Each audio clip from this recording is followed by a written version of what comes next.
In the shadowy study of Mortimer Grange, a writer lies dead, a poisoned quill clutched in his hand, a tool of creation turned into a weapon of murder.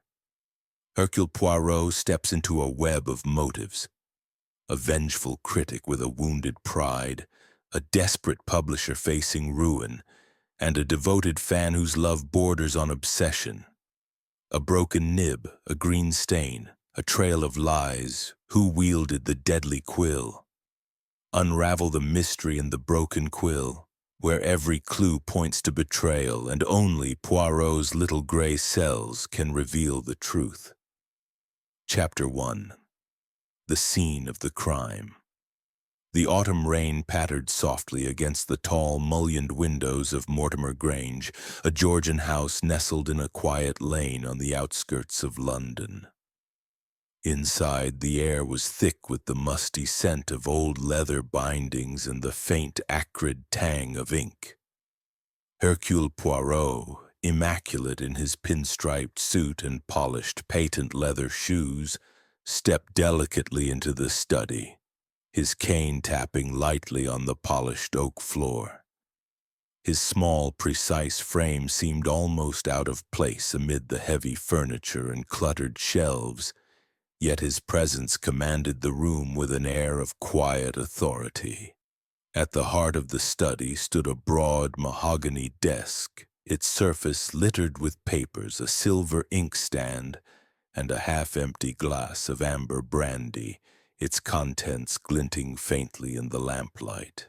Slumped across the desk, his head resting on a manuscript stained with ink, lay Roland Carver, the novelist whose star had once shone brightly in literary circles but had lately dimmed. His right hand, rigid in death, clutched a quill pen, its nib snapped jaggedly as though broken in a moment of violence. A faint green residue clung to the quill's tip and smeared across Carver's fingers, mingling with the black ink in an unsettling pattern. Inspector Japp, his broad face etched with fatigue, stood near the body, his notebook open but neglected. He turned as Poirot entered, his expression a mixture of relief and exasperation. "Poirot, thank heavens you're here," he said, his voice gruff. "This one's a queer business. The doctor's just been. Says it's poison, no doubt about it. Something on that blasted quill of all things." Carver scratched his hand while writing, and that was the end of him. Poirot's green eyes, sharp as cut emeralds, narrowed as he approached the desk. He leaned forward, careful not to disturb the scene, and studied the quill with the intensity of a jeweler inspecting a rare gem. "Poison, you say, mon ami?" he murmured, his Belgian accent softening the words. "A quill, so innocent yet so deadly. This is not the work of chance, Inspector. This is a crime of precision, of malice." He straightened, his gaze sweeping the room. The study was a writer's sanctum, its walls lined with bookshelves groaning under the weight of leather-bound volumes and modern novels.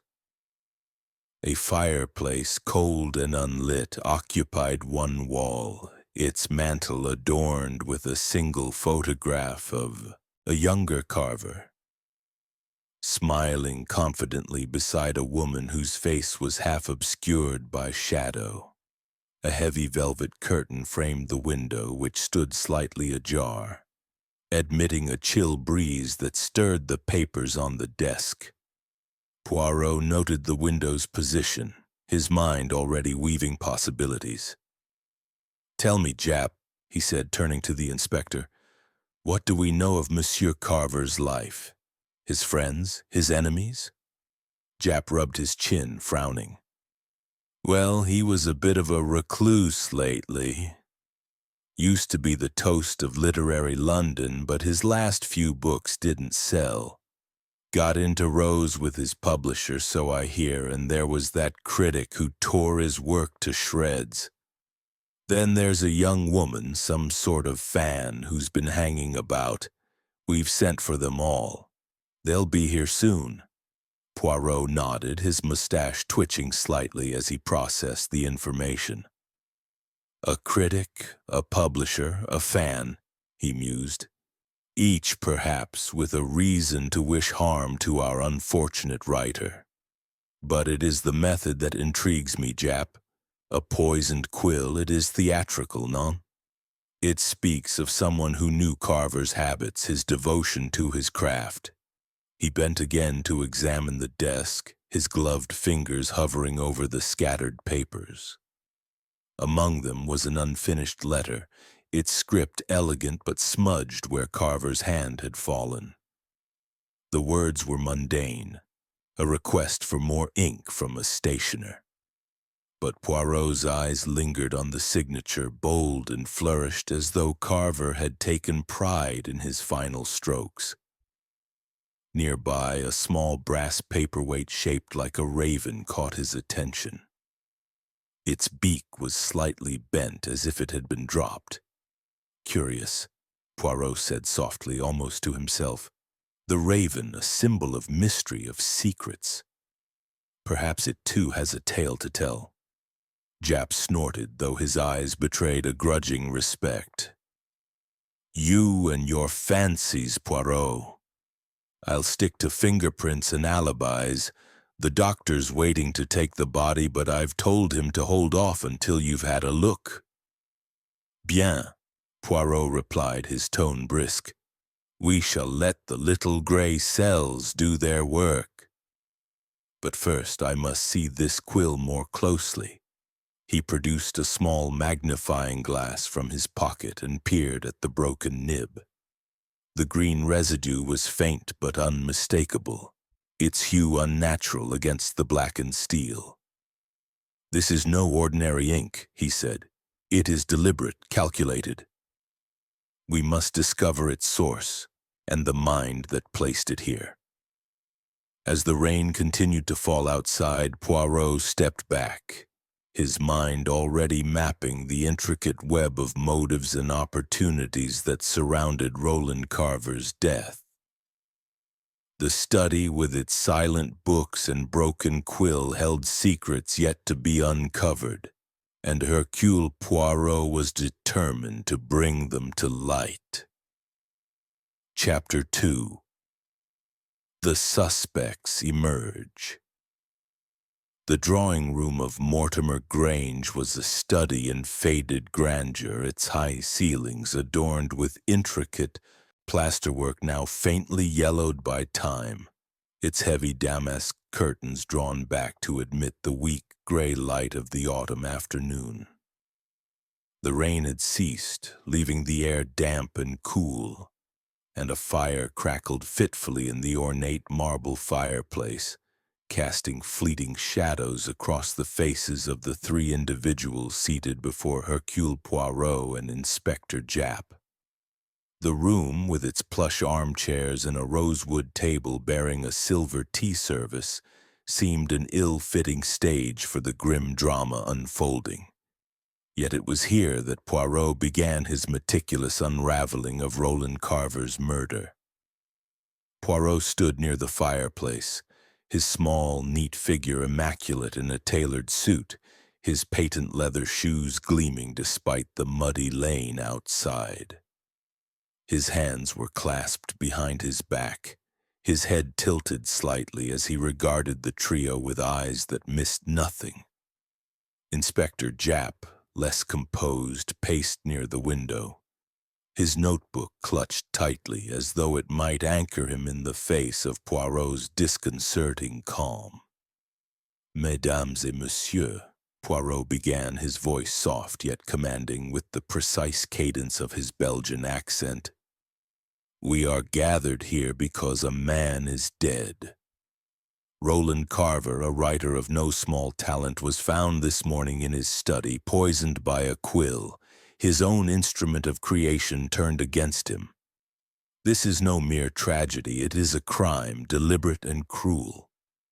And you, each of you, had a connection to him.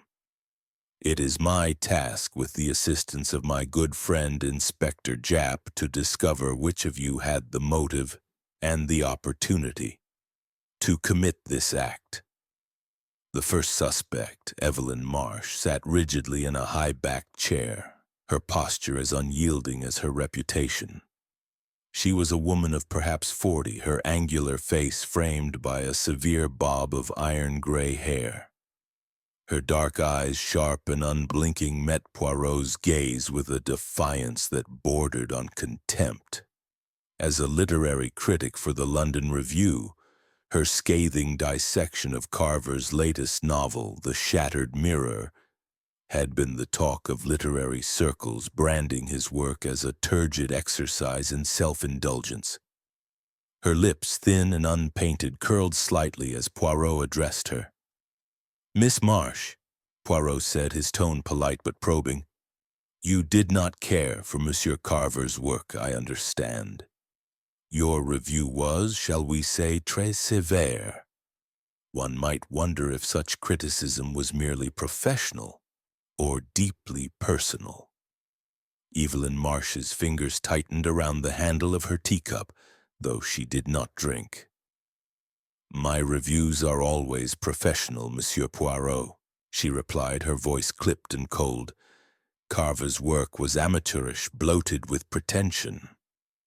I said so because it was true. If he took offense, that was his failing, not mine." Poirot's mustache twitched, a subtle sign of his interest. "And yet," he continued, "I have heard of an incident, a literary salon some months ago where Monsieur Carver spoke of you in terms that were perhaps less than kind. A public humiliation, none." A flush crept up Marsh's neck, though she quickly mastered it.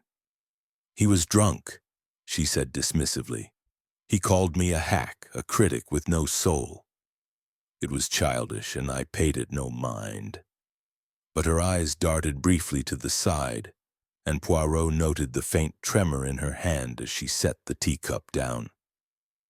The second suspect, Victor Hargreaves, shifted uncomfortably in his seat, a plush armchair that seemed to swallow his portly frame. He was a man in his late 50s, his florid complexion and thinning hair giving him the air of a merchant prince past his prime. As Carver's publisher, he had profited handsomely from the writer's early successes, but recent years had been less kind. His fingers fidgeted with his gold cufflinks, a nervous habit that drew Poirot's attention like a beacon. "Monsieur Hargreaves," Poirot said, turning to him, "your relationship with Monsieur Carver was one of business, oui. But business, it can breed discord as easily as profit. There were disagreements, I believe, over money?" Hargreaves cleared his throat, his voice a touch too hearty. "Disagreements? Hardly, Monsieur Poirot. Roland was a valued client. We had our discussions, of course. Royalties, advances, that sort of thing. But it was all quite civil. Publishing is a gentleman's trade, you know." Poirot's smile was faint, almost imperceptible. "A gentleman's trade, perhaps, but not without its pressures. Monsieur Carver's recent works, they did not sell as well as his early novels, did they?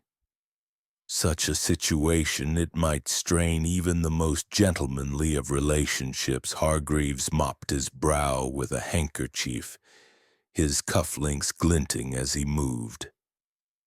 "Well, yes, sales were down. But Roland was working on something new, something he swore would be a triumph. I had every faith in him." His words were earnest, but his eyes avoided Poirot's, lingering instead on the fire's dying embers. The third suspect, Clara Winthrop, was a stark contrast to the others. Barely 25, she sat on the edge of a settee, her delicate frame swathed in a simple gray dress that seemed chosen to blend into the background. Her auburn hair was pinned loosely, strands escaping to frame her pale, tear-streaked face. In her lap, she clutched a worn copy of Carver's first novel, The Silent Tide, its cover creased from countless readings. Her eyes, wide and luminous, held a fervor that unsettled Poirot, though he masked his reaction with a gentle smile. "Mademoiselle Winthrop," he said kindly, "you admired Monsieur Carver greatly, I understand. His work, it spoke to you in a way that was profound, non?" Clara nodded, her voice trembling as she spoke. "His books, they changed my life. The Silent Tide, it was as if he wrote it for me, as if he saw into my soul. I wrote to him, you see, dozens of letters telling him how much his words meant. He was a genius, Monsieur Poirot. A genius." Her voice broke, and she pressed the book to her chest as though it might shield her from grief. Poirot leaned forward slightly, his tone soft but insistent. "And did Monsieur Carver respond to your letters, mademoiselle? Did you meet him, perhaps, here at Mortimer Grange?" Clara's cheeks flushed, and she lowered her gaze. "He wrote back once or twice. Kindly, but distant. I came to see him a few months ago, uninvited. I just wanted to thank him in person. But he was busy, and his housekeeper sent me away. I never meant to intrude." Her fingers tightened around the book, her knuckles white. Poirot exchanged a glance with Jap, who had paused his pacing to scribble in his notebook. The inspector's expression was one of barely concealed impatience, but Poirot's mind was already at work, piecing together the fragments of these three lives, each interwoven with Carver's in ways that suggested more than mere acquaintance. "Each of you," Poirot said, addressing the room, "had a reason to be near Monsieur Carver, to know his habits, his routines. The quill that killed him was no random choice.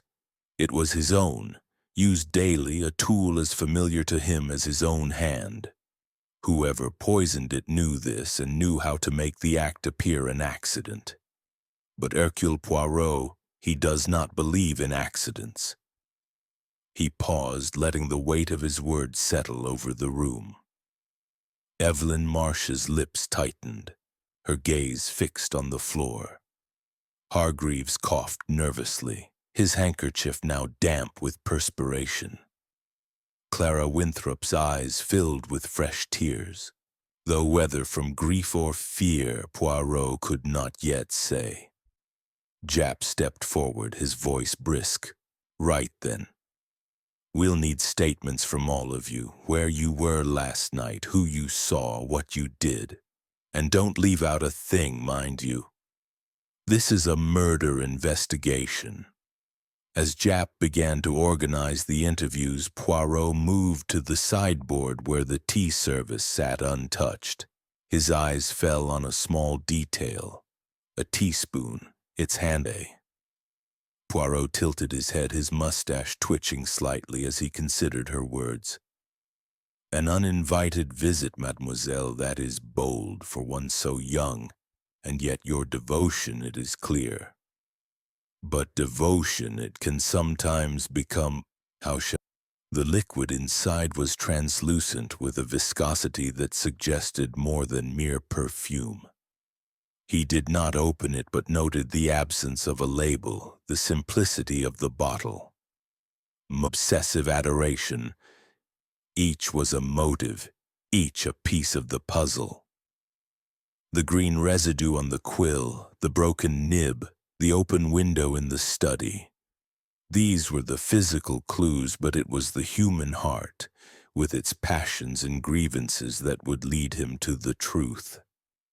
He paused at the garden gate, glancing back at Clara, who stood staring at the roses, her face a mask of sorrow. The little gray cells were at work, weaving together the strands of this mystery, and Hercule Poirot knew that the answer lay not in the quill alone, but in the hand that had poisoned it. Chapter 6. The Quill's Tale. The study of Mortimer Grange was silent save for the faint ticking of a carriage clock on the mantel.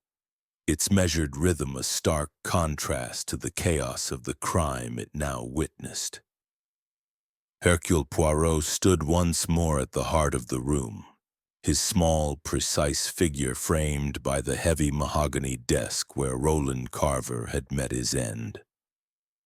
The late afternoon light, slanting through the half-open window, cast long shadows across the scattered papers and the broken quill that lay at the center of the mystery. Inspector Japp, his broad shoulders hunched with fatigue, leaned against the doorframe, watching as Poirot bent over the desk, his magnifying glass glinting in his gloved hand. "Mon ami," Poirot said, his voice soft but resonant with purpose. "This quill, it is more than a tool of death. It is a story, a narrative of intent. We must listen to what it tells us," Japp snorted, though his eyes betrayed a grudging. "It's a quill, Poirot, not a novel. Poisoned, yes, but it's the poisoner we need, not a bedtime story." Poirot's mustache twitched, a faint smile playing at the corners of his mouth. "Ah, but every object in a crime, it speaks, Inspector. The quill, it was chosen with care, placed with precision. To understand it is to understand the mind that wielded it." He lifted the quill carefully, holding it to the light. The nib, snapped jaggedly, bore the faint green residue that had first caught his attention. The feather itself, once elegant, was slightly bent as though handled roughly. Poirot peered through his magnifying glass, noting the texture of the residue, powdery, almost crystalline, unlike any ink he had encountered. "This is no ordinary substance," he murmured. "It is not merely ink tainted with poison. It is a compound, deliberate and deadly, applied to ensure Monsieur Carver's demise." Japp crossed his arms, his notebook tucked under one elbow. "The doctor's report came in an hour ago. Says it's some plant-based toxin. Rare, needs careful preparation. Not something you'd find in a chemist's shop, mind you. Whoever did this knew their stuff." Poirot nodded, his eyes still fixed on the quill. "Oui, Inspector. This poison, it requires knowledge, perhaps of botany or chemistry. And the quill itself, why break the nib? To conceal the act, perhaps, or to ensure the poison entered the bloodstream through a scratch. It is a method both subtle and cruel, none?" He set the quill down and turned his attention to the desk, his movements meticulous. The papers, though disordered, were not random. Among them was a draft of Carver's latest manuscript, its pages filled with corrections in his bold, looping script. Poirot's eyes lingered on a particular passage where the ink had smudged as though Carver's hand had faltered in his final moments. Nearby, the brandy glass caught his eye, its contents untouched since the morning.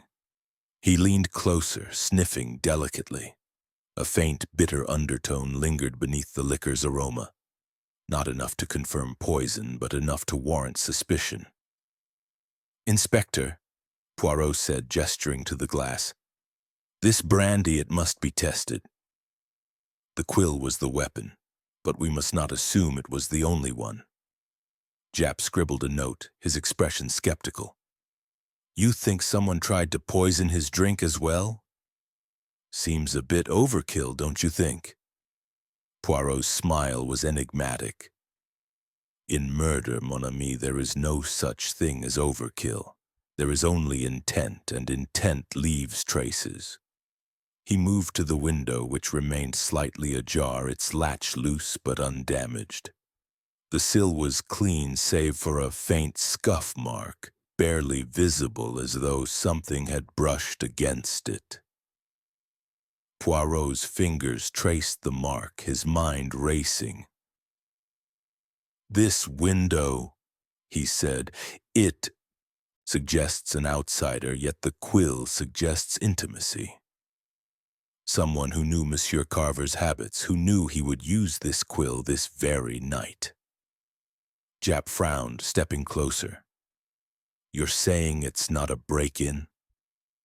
Someone inside the house, then? Perhaps, Poirot replied, his voice thoughtful. Or someone who entered with permission, who moved with ease in this space. The housekeeper, Mrs. Elton. She has been questioned? Japp nodded.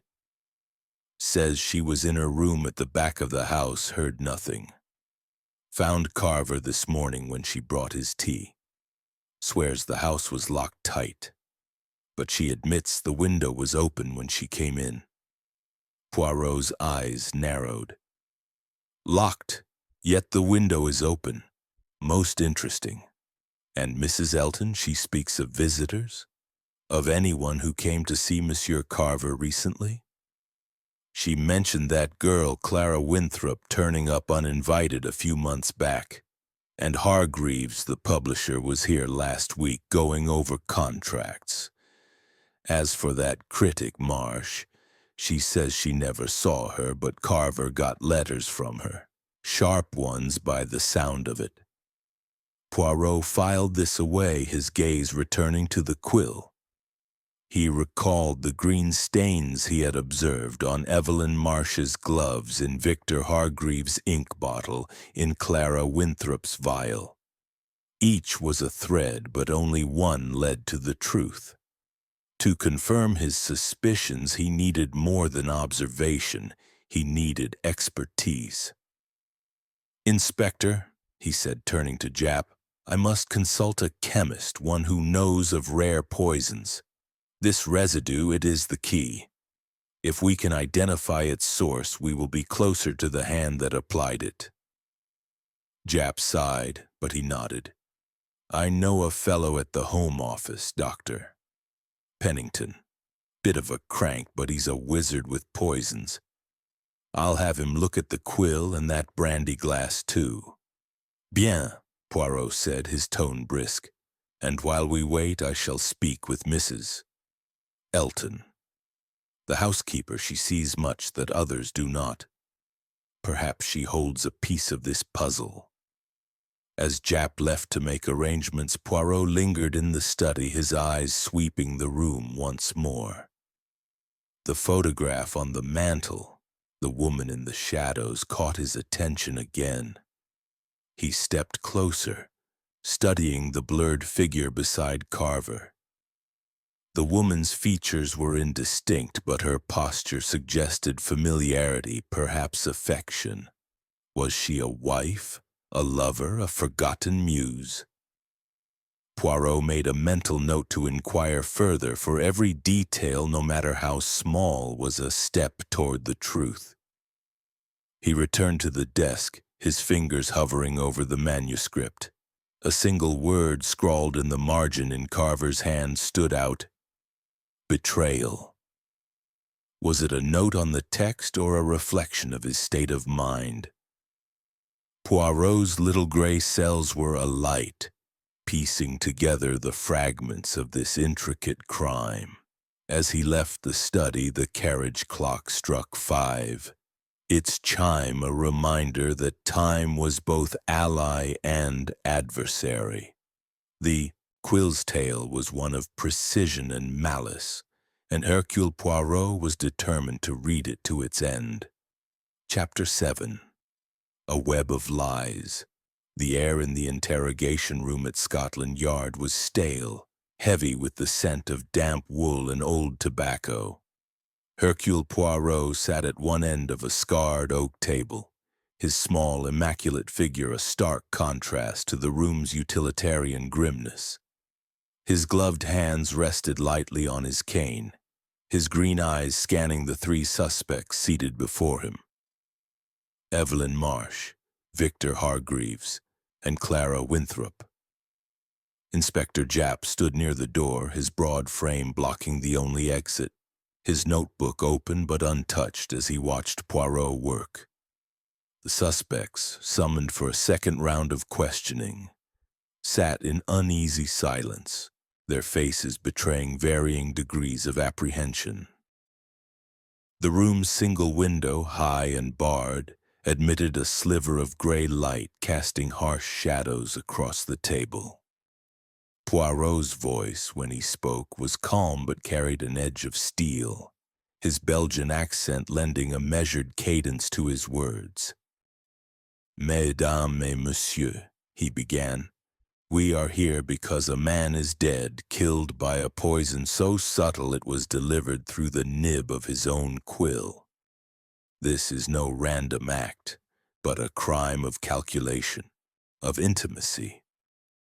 Each of you had reason to wish Monsieur Roland Carver harm, and each of you has offered an alibi for the night of his death. Yet I find these alibis, how shall I say, fragile. Let us examine them, non?" Evelyn Marsh sat ramrod straight, her gray suit as severe as her expression. Her dark eyes met Poirot's with a defiance that bordered on disdain, though a faint tightening of her jaw suggested unease. "Miss Marsh," Poirot said, his tone polite but probing, "you have told us you were at a lecture on modernist poetry at the Athenaeum Club, from 8 until past 10.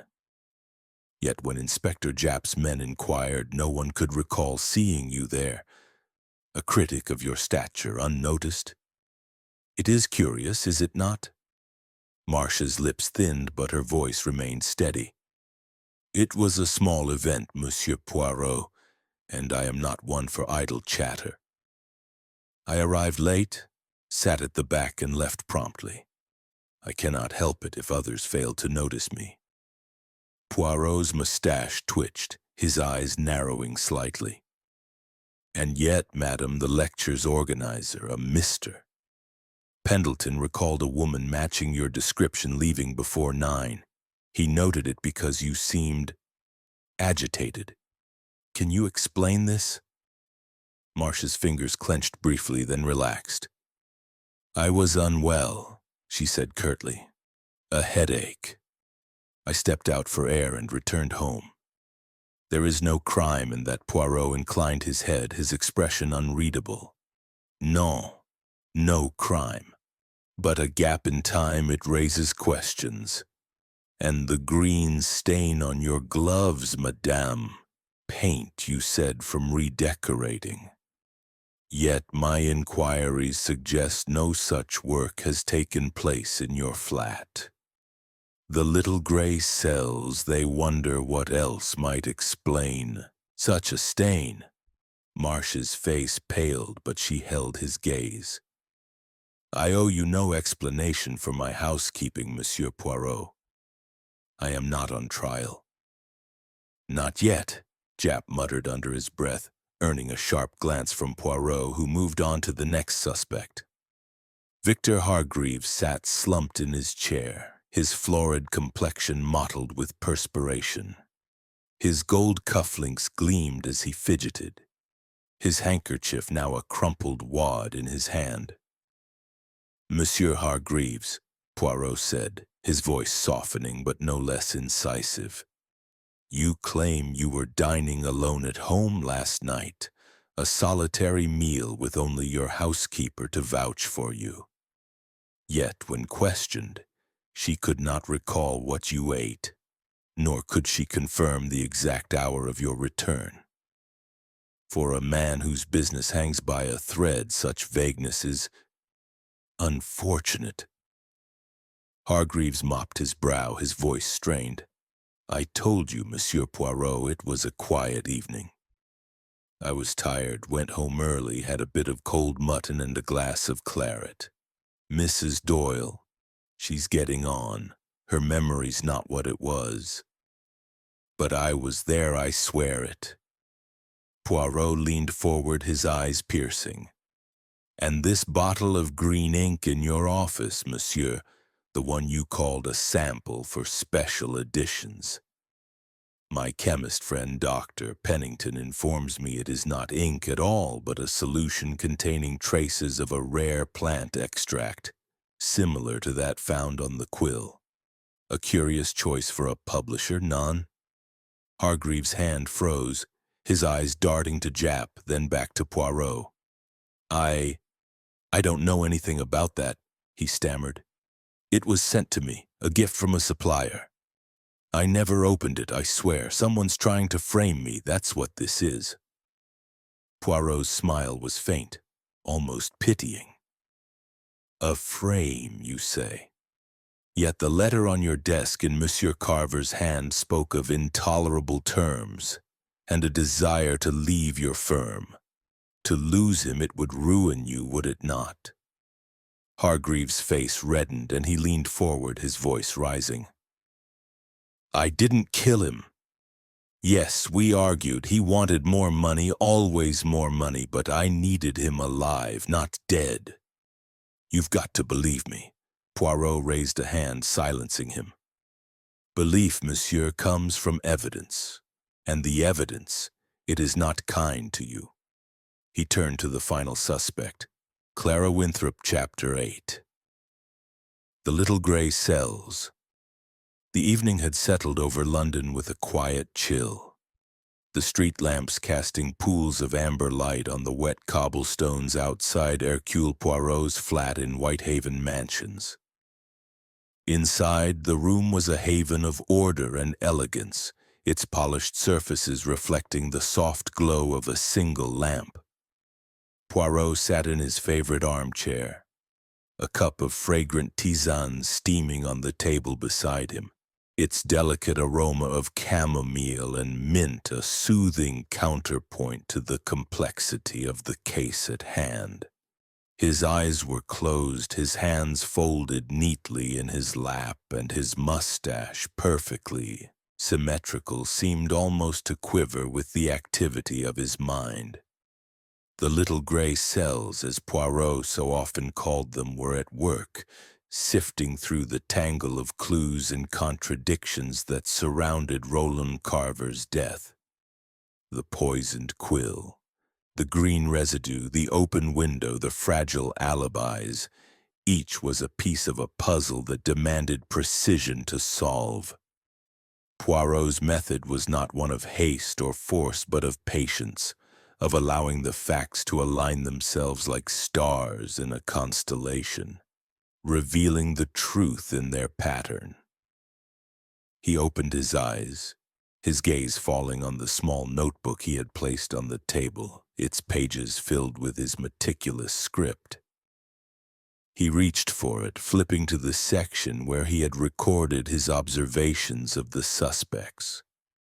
Evelyn Marsh with her icy pride and wounded dignity, Victor Hargreaves with his financial desperation and evasive manner, Clara Winthrop with her fervent devotion teetering on the edge of obsession.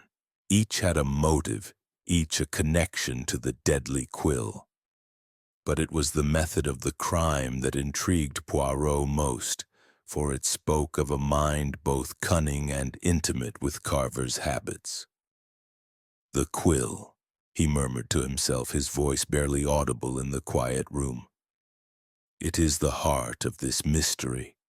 To poison it, to break its nib to ensure the toxin would enter through a scratch. This is not the act of an opportunist. It is personal, deliberate, a gesture of malice disguised as accident.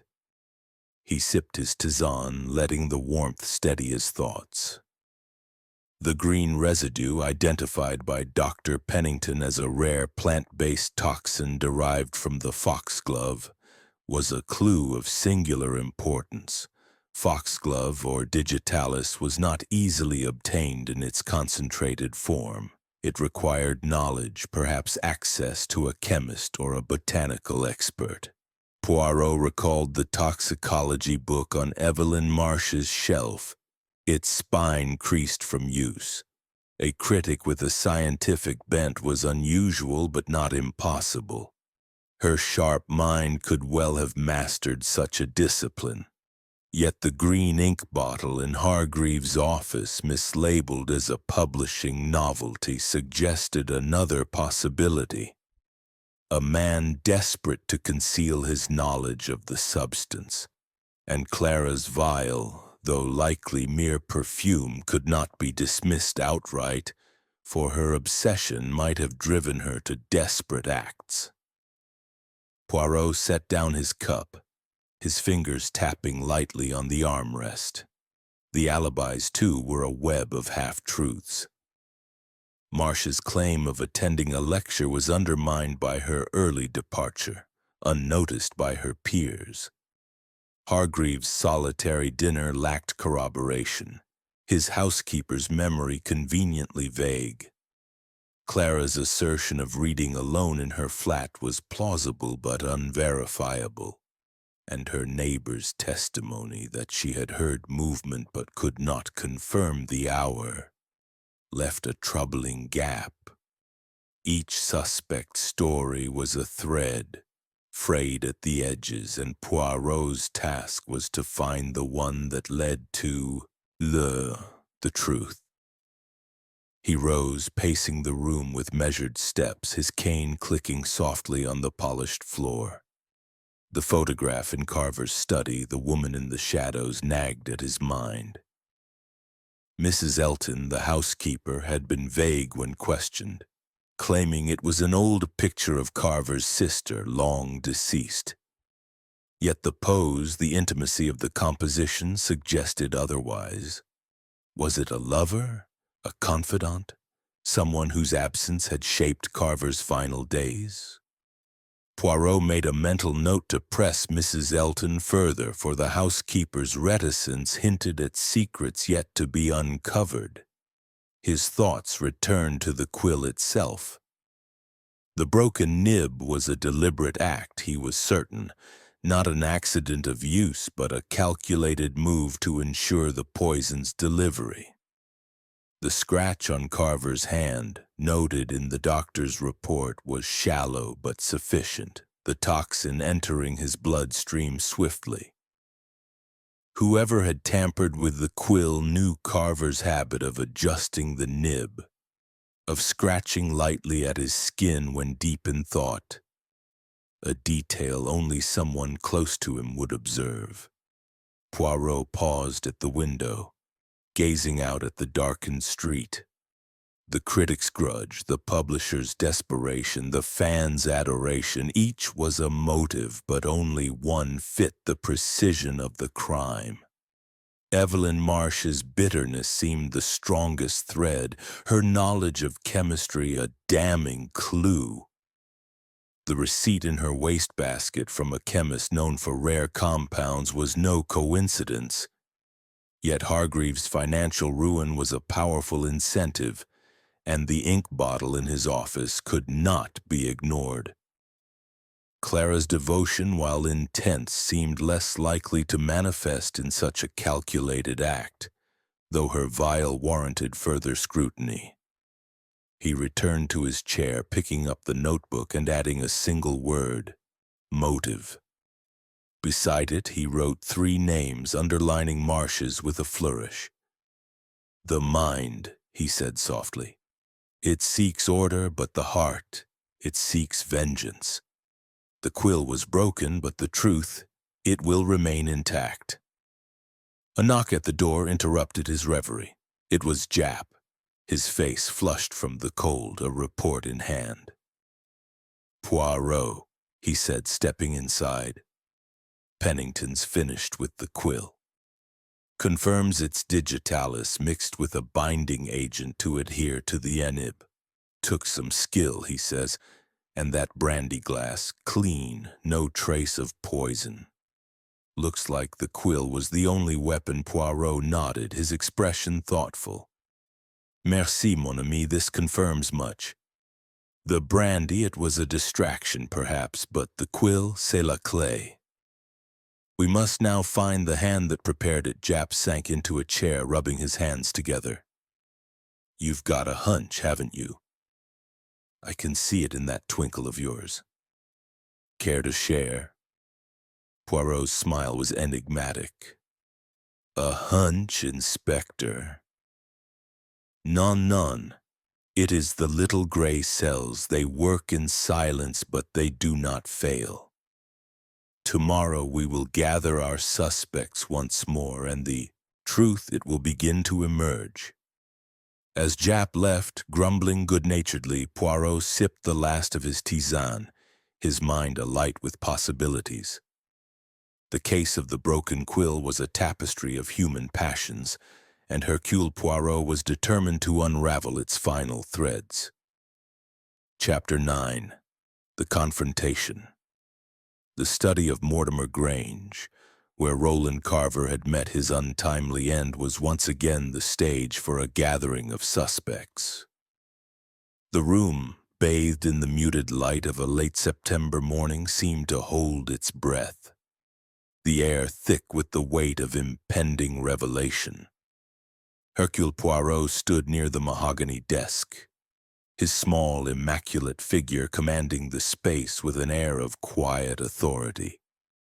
His polished shoes gleamed, his suit was impeccable, and his mustache, perfectly symmetrical, framed a face set with determination.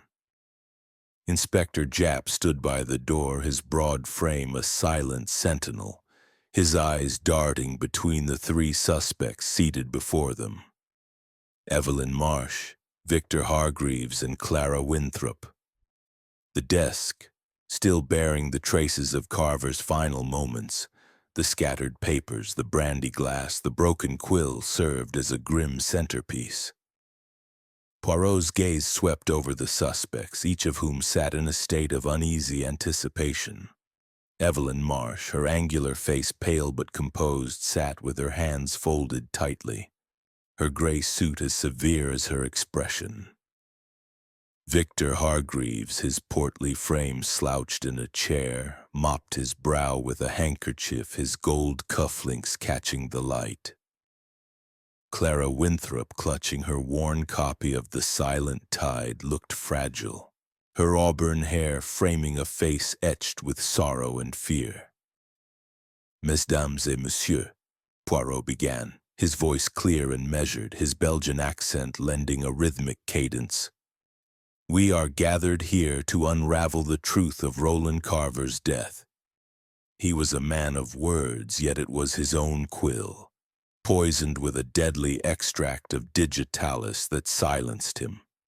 This was no accident, but a murder of precision, of intimacy. The quill, broken to conceal the act, was laced with a toxin that required knowledge and access. One of you in this room is responsible." He paused, letting the weight of his words settle. The fire in the grate crackled softly, the only sound in the tense silence. Poirot stepped forward, his cane tapping lightly on the oak floor. "Let us begin with the facts. The quill's nib was deliberately snapped, ensuring the poison would enter through a scratch on Monsieur Carver's hand. The window left ajar suggested an intruder, yet the method, so personal, so tied to Carver's habits, points to someone who knew him well. Each of you had motive, each of you had opportunity, and each of you has faltered in your account of that fatal night." He turned first to Victor Hargreaves, whose face reddened under his scrutiny. "Monsieur Hargreaves, your publishing house teetered on the brink of ruin. Monsieur Carver's threat to leave for a rival was a blow you could not afford. In your office I found a bottle labeled as ink, yet containing a solution akin to the poison on the quill. You claimed it was a gift, unused, but your housekeeper could not confirm your whereabouts. A man in your position, desperate and cornered, might act to protect his livelihood, non?" Hargreaves lurched forward, his voice hoarse. "I told you, Poirot, I didn't touch that bottle. Someone planted it, I swear. I needed Roland alive. His new book was going to save us. I had no reason to kill him." Poirot's eyes narrowed, but he moved on, turning to Clara Winthrop. Her hands trembled, the book in her lap a shield against his gaze. Mademoiselle Winthrop, your devotion to Monsieur Carver was profound, yet such devotion can turn to despair when unrequited. Your uninvited visit to this house, your fervent letters, these suggest a passion that might have led to obsession. In your purse I saw a vial, its green contents curious, though you called it perfume. Your alibi reading alone in your flat is weak, and your neighbor's testimony is vague. Could your love have turned to betrayal? Clara's eyes filled with tears, her voice breaking. I loved him, Monsieur Poirot. I could never harm him. That vial, it's just scent, I swear it. I was home grieving for him even before I knew he was gone. Please, you must believe me. Poirot's expression softened, but his gaze remained unrelenting as he turned to Evelyn Marsh. Madame Marsh, your feud with Monsieur Carver was public, your pride wounded by his mockery at the literary salon. Your review of his work was not merely criticism, but a vendetta, non? In your flat I saw a book on toxicology, its pages well read, and a receipt from a chemist known for rare compounds. Your gloves bore a green stain, not paint as you claimed, but a residue akin to the poison. Your alibi, a lecture you left early, is unconfirmed, and you, madame, have the knowledge to prepare such a toxin. Marsh's face was a mask of icy control, but her eyes betrayed a flicker of fear. You weave a clever tale, Monsieur Poirot, she said, her voice low and sharp. But it is just that, a tale. Yes, I despised Carver's work, and yes, he insulted me. But I am a critic, not a killer. My gloves were stained with paint, as I said, and the book on toxicology is for research, nothing more. You have no proof. Poirot's smile was faint, almost imperceptible. Proof, madam? It is not proof I seek, but truth. And the truth, it lies in the details. The window, left ajar, was a ruse to suggest an outsider, but the quill tells a different story. It was tampered with here in this room by someone who knew Carver would use it that night. The digitalis, so carefully applied, required a steady hand and a mind versed in its properties. Of you three, only one has shown such precision, such calculation. He stepped closer to the desk, his fingers hovering over the quill. Madame Marsh, your pride was not merely wounded, it was shattered. Carver's mockery at the salon was not a passing slight, but a public humiliation that burned in your heart. You, with your knowledge of chemistry, obtained the digitalis from your chemist friend, applied it to the quill, and broke the nib to ensure its deadly work. The green stain on your gloves, the receipt in your wastebasket, these are not coincidences, but the fingerprints of your guilt. Marsh's composure cracked, her hands clenching into fists. "This is absurd," she cried, her voice rising. "You have no evidence, only conjecture. I will not be accused on such flimsy grounds." Poirot raised a hand, his gesture commanding silence. "Conjecture, madam? None. The little gray cells, they see clearly. The chemist's receipt, dated 2 days before the murder, lists a compound used in preparing digitalis. Your gloves, when tested, will show traces of the same toxin. And your lecture. Mr. Pendleton saw you leave at 8:30, giving you ample time to come here, enter through the unlocked window, and tamper with the quill before slipping away." Marsh's face drained of color, her lips parting as if to protest, but no words came. Hargreaves and Clara stared at her, their expressions a mix of shock and relief. Japp stepped forward, his handcuffs glinting in his hand. "That's enough, Poirot," he said, his voice firm. "Miss Marsh, you'd best come with me." As the room erupted into murmurs, Poirot's gaze remained steady, his mind already turning to the final act of this drama. The truth, like the quill, had been broken open, and Hercule Poirot had pieced it together with the precision of his little gray cells. Chapter 10. The Confession.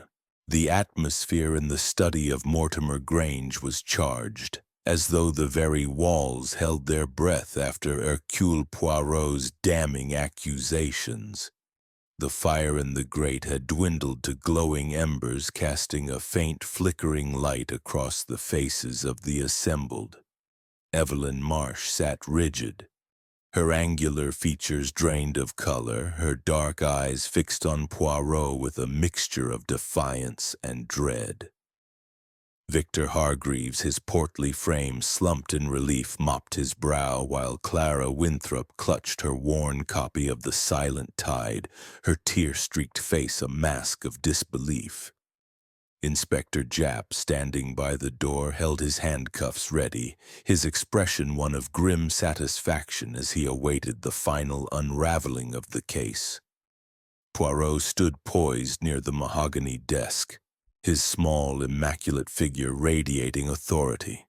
His green eyes, sharp as cut emeralds, never left Evelyn Marsh. "Madame Marsh," he said, his voice calm but unyielding, its Belgian cadence lending weight to each word. "The evidence, it speaks clearly. The quill poisoned with digitalis was your instrument of vengeance. The receipt from the chemist, the stain on your gloves, the toxicology book in your flat. These are not mere threads, but a rope that binds you to this crime. You humiliated Monsieur Carver, and he in turn humiliated you. But your pride, it could not bear the wound, no." Marsh's lips parted, her breath catching, but she remained silent, her hands clenched in her lap. Poirot stepped closer, his cane tapping softly on the oak floor. "Let us reconstruct the night of the murder," he continued, his tone measured, almost conversational. "You knew Monsieur Carver's habits, his devotion to his quill, his tendency to scratch his hand when lost in thought. You obtained the digitalis, a poison you understood from your studies, and applied it to the nib, breaking it to ensure the toxin would pierce his skin. You entered through the window, left ajar to suggest an intruder, and tampered with the quill while Carver was absent, perhaps during his evening walk. It was a plan of precision, madam, but not without its flaws." Marsh's composure shattered. She leapt to her feet, her voice a raw edge of desperation. "Enough!" she cried, her eyes blazing. "You think you know everything, don't you, with your smug little deductions?" Yes, I hated him. He stood there at that wretched salon, mocking me before everyone, my peers, my colleagues. He called me a fraud, a soulless hack who couldn't write a sentence to save her life. Me who built my career on truth, on rigor. He deserved to suffer as I did. The room fell silent, the weight of her words hanging heavy. Hargreaves gasped, his handkerchief falling to the floor. Clara's eyes widened, her hands tightening around her book. Japp took a step forward, but Poirot raised a hand, his gaze locked on Marsh. "Go on, madam," he said softly, his voice almost gentle. "The truth, it is a burden, but to speak it, it brings relief." Marsh's shoulders slumped, her defiance crumbling like ash. She sank back into her chair, her voice dropping to a hoarse whisper. "I didn't mean for it to go so far," she said, her eyes distant, as though reliving the act. "I wanted him to feel diminished, as he made me feel. I knew about digitalis from my research, articles I'd written on Victorian poisonings. A friend at the chemist's supplied it, no questions asked. I thought a small dose just enough to sicken him, to make him falter. I slipped in that night, through the window he always left open. I coated the quill, broke the nib to be sure it would scratch, but I misjudged the dose. Or perhaps I didn't. Perhaps I wanted him gone. She covered her face with her hands, a sob escaping her. He ruined me, Monsieur Poirot. That night at the salon I lost my standing, my credibility. Every whisper, every glance, I could feel them judging me. I thought if he suffered, I could reclaim something. My dignity, my place. Poirot's expression was unreadable, a mix of pity and resolve. Dignity, madame, is not reclaimed through murder. You chose a path that led to death, and now you must face its consequences. Japp stepped forward, his handcuffs clicking as he secured them around Marsh's wrists. Evelyn Marsh, you're under arrest for the murder of Roland Carver, he said, his voice firm but not unkind. You'll come with me to Scotland Yard. Marsh offered no resistance, her head bowed as Japp led her from the room. The door closed behind them, leaving Poirot, Hargreaves, and Clara in a heavy silence. Hargreaves exhaled, his relief palpable. Thank God that's over, he muttered, adjusting his cufflinks. I knew I wasn't cut out for this sort of thing. Clara, her face pale, looked at Poirot with wide eyes. Is it true, Monsieur Poirot? She killed him? My Roland? Poirot turned to her, his tone gentle. Oui, mademoiselle. The truth, it is painful, but it is necessary. Monsieur Carver's light has gone out, but his words, they remain with you. Clara nodded, tears spilling down her cheeks as she clutched her book tighter. Poirot's gaze softened, but his mind was already turning to the final details. The photograph on the mantel, the woman in the shadows. Mrs. Elton's claim that it was Carver's sister felt hollow, and Poirot resolved to pursue it further, though he suspected it was a peripheral thread, not the heart of the crime. As Hargreaves and Clara prepared to leave, Poirot lingered by the desk, his fingers brushing the quill's broken feather. The case was solved, the murderer confessed, but the little gray cells were not yet at rest. There was a symmetry to this crime, a poetic justice in Marsh's choice of weapon that satisfied Poirot's sense of order. Yet the human cost, the loss of a life, the shattering of another, left a lingering shadow. He straightened, adjusting his hat. The quill is broken, he murmured, but the truth, it is whole. With that, he turned to join Japp, ready to close the chapter on Roland Carver's final story. Chapter 11. The Aftermath. The drawing room of Mortimer Grange, bathed in the soft gray light of a late September afternoon, seemed to exhale as the weight of Evelyn Marsh's confession lifted. The heavy damask curtains were drawn back, revealing the garden beyond, where the roses, now past their prime, drooped under the damp air. The fire in the marble fireplace had been stoked anew, its warmth doing little to dispel the chill of the recent drama. Hercule Poirot stood near the rosewood table, his small, precise figure a study in calm resolve, his gloved hands clasped behind his back.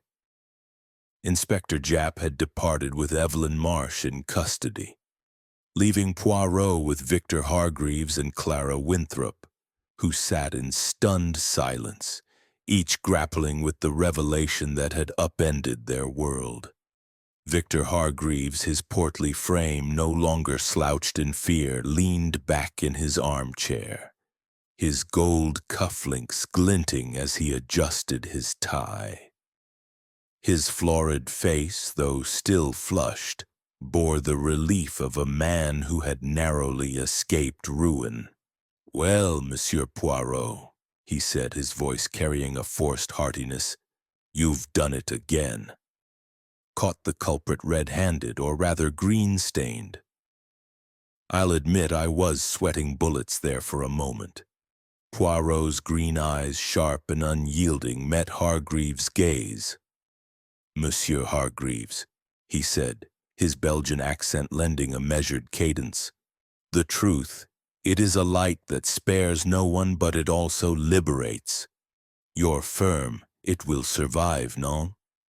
Perhaps now you will publish Monsieur Carver's final manuscript to honor his memory." Hargreaves nodded, his expression softening. "I will indeed. His last work, it's rough, mind you, but there's brilliance in it. I'll see it through, give it the push it deserves. It's the least I can do for Roland." He paused, his fingers fidgeting with his handkerchief. "I wasn't always fair to him, you know. Pushed him too hard, maybe. But I never wanted this." Poirot inclined his head, his mustache twitching slightly. "Regret, monsieur, it is a heavy burden, but action can lighten it. You have the chance to make amends, and that is no small thing." Clara Winthrop sat on the settee, her delicate frame hunched as she clutched her worn copy of The Silent Tide. Her auburn hair fell in disarray, and her eyes, red from crying, were fixed on the book as though it were her only anchor. "Monsieur Poirot," she whispered, her voice trembling. "How could she do it?" "Miss Marsh, she took him from us, from me.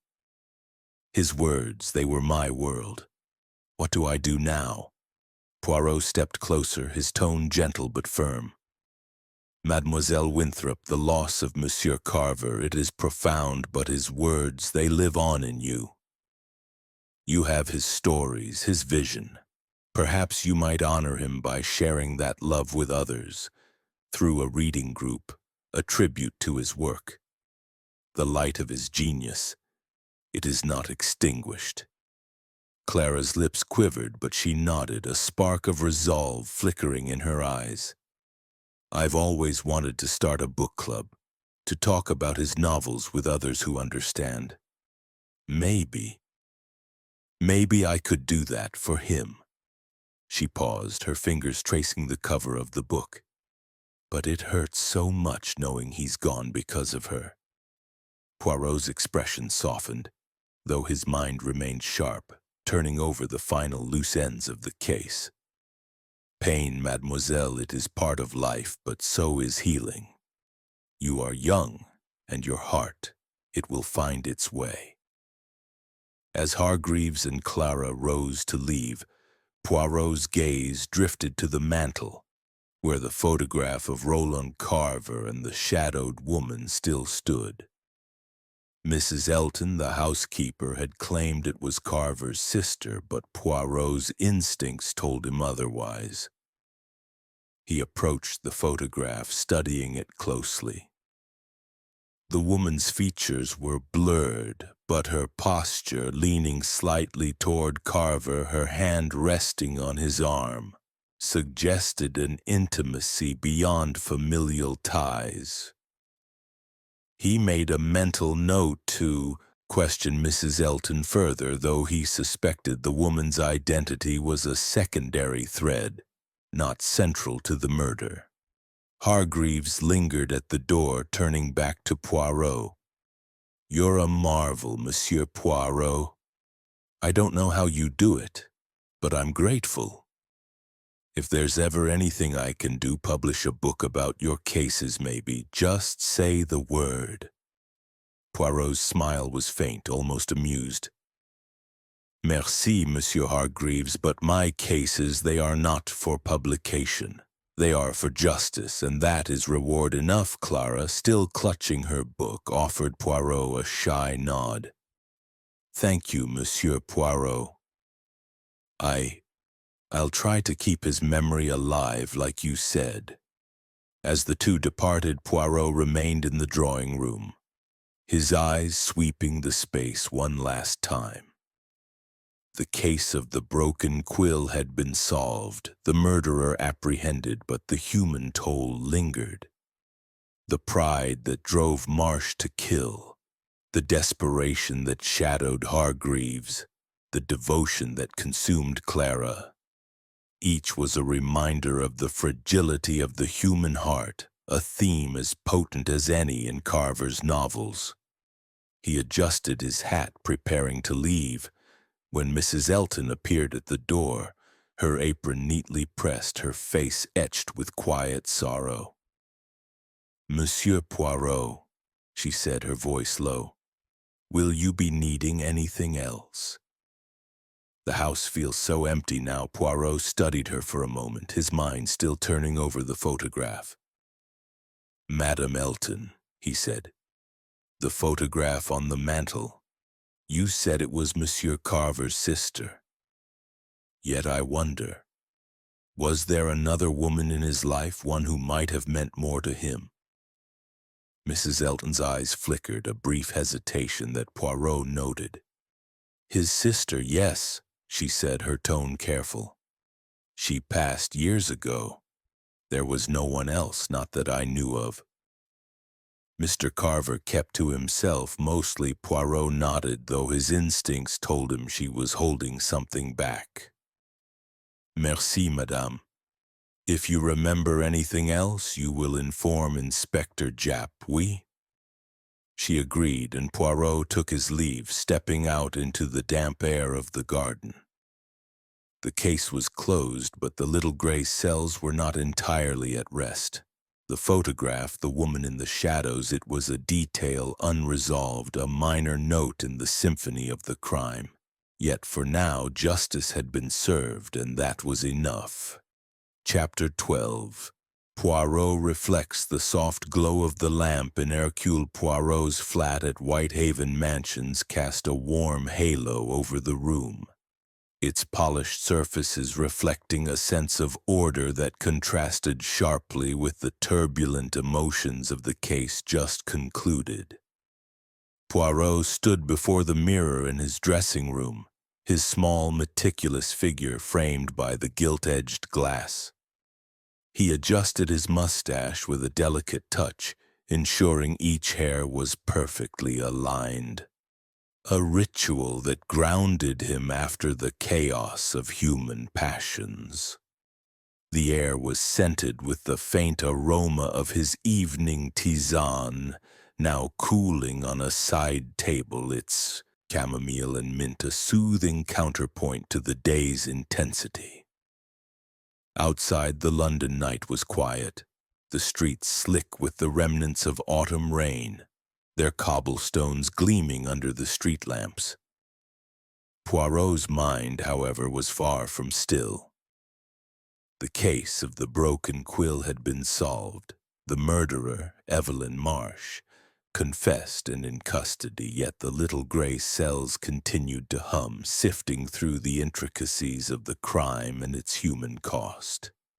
He moved to his armchair, settling into its plush embrace, and picked up his notebook, its pages filled with the precise script of his observations. He flipped to the final entry where he had written a single word. Justice. The mind, he murmured to himself, his voice soft in the stillness. It seeks order, symmetry, the balance of right and wrong. But the heart, it is a storm, pride, greed, devotion, all swirling in a tempest that leads to such acts as this. He closed the notebook, setting it aside, and took a sip of his tisane, its warmth steadying his thoughts. The murder of Roland Carver had been a study in precision, the poisoned quill a weapon both poetic and cruel. Evelyn Marsh's motive, her wounded pride shattered by Carver's public mockery, had driven her to a meticulous act of revenge. The digitalis, carefully applied to the quill's broken nib, was the work of a mind that blended intellect with malice. Poirot recalled her confession, the raw anguish in her voice as she spoke of the salon, the humiliation that had festered into murder. It was a tragedy, not only for Carver but for Marsh herself, whose brilliance had been consumed by vengeance. Yet there were other threads, less central but unresolved, that nagged at Poirot's sense of completeness. The photograph on the mantel, the woman in the shadows, remained a mystery. Mrs. Elton's claim that it was Carver's sister had rung false, her hesitation betraying a deeper truth. Was it a lover, a muse, a figure from Carver's past whose absence had shaped his final days? Poirot had pressed Mrs. Elton gently before leaving Mortimer Grange, but she had remained evasive, promising to search for letters that might clarify the woman's identity. He suspected it was a peripheral detail, yet his instinct for order demanded it be addressed. He rose, pacing the room with measured steps, his cane clicking softly on the polished floor. Victor Hargreaves, spared the noose of suspicion, would rebuild his publishing house, buoyed by the promise of Carver's final manuscript.